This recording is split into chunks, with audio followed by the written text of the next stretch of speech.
안녕하세요. 오늘은 여러 가지 이야기를 해보려고 합니다. 제가 그동안 뭔가 이거에 대해서 이야기를 해야지 하고 녹화를 해놓으면은 한 며칠 있다가 이상한 뉴스가 터지고 또 뭔가 녹화를 해놓으면은 또 며칠 있다가 뉴스가 터지고 이래가지고 업로드는 안 했어요. 너무 시대에 지나간 얘기를 해버리는 거니까. 그래서 그냥 이번에 아예 지나간 것들부터 해서 그냥 뭉뚱그리 다 해서 이야기를 해보려고 합니다. 6월 초에 IMF랑 세계은행에서 경제 침체에 대해서 언급을 했어요.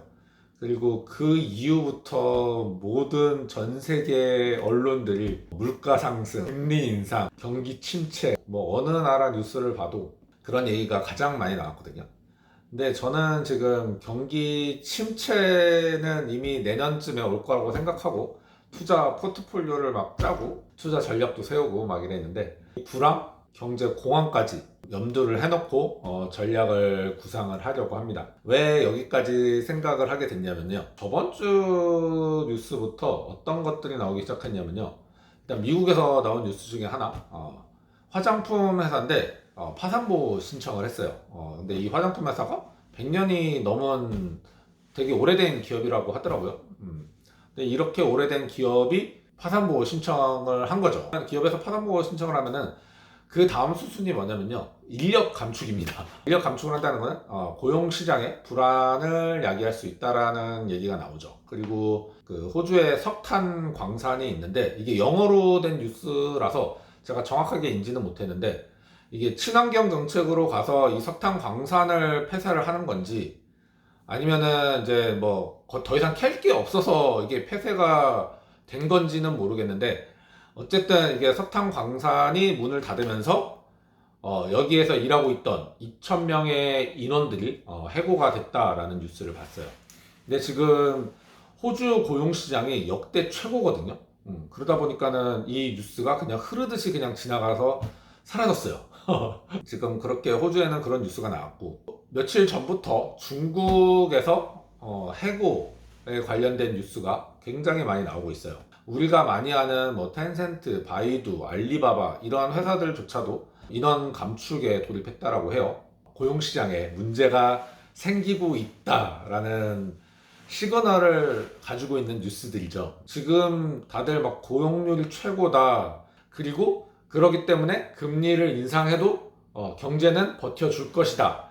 이게 지금 화두거든요. 근데 고용 시장이 안 좋아질 거라고 현장에서는 이렇게 나오고 있는데 경제 관료들은 경제가 지금 고용 시장이 좋으니 금리를 올려도 괜찮을 것이다 라고 생각하고 자이언트 스텝까지 밟아가면서 올리고 있는데 저는 이런 것들이 앞으로 이게 지금 어긋나면서 경기 침체가 아니라 경기 불황까지 올 수 있겠구나라고 지금 생각을 하고 있어요. 지난주까지는 좀 나왔었는데 이제 안 나오더라고요. 네, 생각하고 있는 게 난민입니다. 난민. 원래 이제 유럽 쪽에서는 난민 문제가 크게 과거부터 많이 뉴스에 나왔었죠. 유럽 쪽의 대부분의 난민들이 중동 국가나 아프리카 국가예요. 근데 얼마 전에 이쪽에서도 디볼트가 난 국가들 있죠. 과거에 나왔던 난민들보다 더 많은 난민들이 유럽으로 갈 것이라고 저는 예상을 하고 있어요. 아시아 난민 문제 사실 잘 안 나오잖아요. 미얀마에서 지금 군부 쿠데타 일어나면서 국민들이 탈출 러쉬를 스리랑카로 하고 있대요. 근데 왜 스리랑카로 가냐? 이 사람들이 스리랑카로 가서 스리랑카 사람들하고 같이 인도네시아나 호주 쪽으로 지금 밀국을 하고 있다라고 하더라고요. 또 인도 주변 국가들이 정부에 대한 시위도 많이 하고 있고 아메리카 쪽에서는 남미 쪽에 있는 사람들이 이제 미국 쪽으로 이미 그 난민이 밀고 올라가려는 그런 형국을 지금 보이고 있어요. 근데 아메리카 쪽에 사실 지금 큰 이슈가 될 것 같긴 해요. 왜냐면은 다른 쪽에는 그냥 몇백 명, 몇천 명 수준인데 지금 아메리카 쪽은 몇만 명이래요. 거의 막 표현을 진격한다라고 표현을 했어요. 군사가 이렇게 밀고 들어가듯이 난민들이 지금 미국으로 그렇게 들어간다라고 막 얘기를 하더라고요. 그래갖고 이런 문제가 지금 화두가 됐는데 갑자기 이제 쏙 들어갔어요. 경기 침체 이게 좀 커지면서. 근데 난민 문제가 왜 문제가 되냐면요.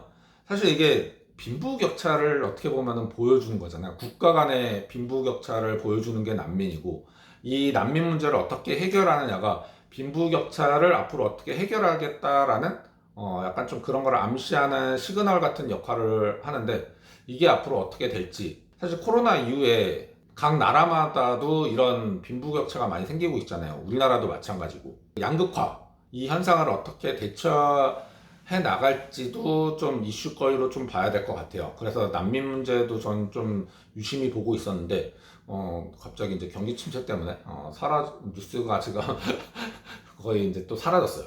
그러니까 또 조만간에 또 나오겠죠. 그 미국, 아메리카 쪽 난민들이 미국에 도착하면은. 그리고 또 하나 또 생각하고 있는 게 이제 러시아 전쟁인데, 초반까지만 해도 유럽 쪽에서는 우크라이나를 지원하자 이런 뉴스가 좀 많았다면은 최근 들어서는 이게 좀 반반이 된 것 같아요. 좀 러시아를 지지하는 층이 조금 늘어난 거죠. 그게 왜 그러냐면은 에너지 가격이 상승을 하면서 유럽의 물가 상승률이 8%를 찍었거든요. 그러다 보니까는 일단 러시아를 지지하는 층도 생겨난 거죠. 그러니까 러시아 문제가 해결이 되면은 일단 에너지 문제가 수급이 어느 정도 해소될 거라고 생각을 하는 거죠. 어떻게 보면은. 근데 또 다른 한편으로는 러시아 에너지 지금 안 받겠다고 석탄 발전소까지 돌려야 된다라는 얘기까지도 나왔어요. 유럽에서 석탄 발전소를 돌려놔야 된다라는 얘기가 나온 거는 엄청나게 큰 이야기거든요. 가장 먼저 석탄 발전소를 없애자고 했던 게 유럽이기 때문에 지금 이 정도로 강경하게 나왔다라는 거는 앞으로 유럽 연합 내 내분이 일어날 수 있는 그런 역할을 할 수도 있다라고 저는 봐요.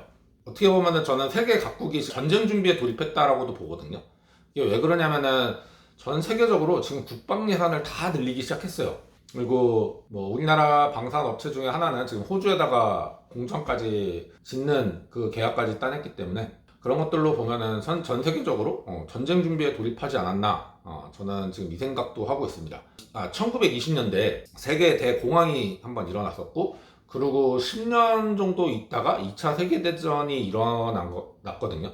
근데 지금 저희의 상황이 이때랑 지금 비슷하지 않나 라고 저는 지금 생각을 해서 지금 이때 역사가 어떻게 흘러갔는지를 지금 여러 가지 자료를 찾아서 지금 공부를 하고 있거든요.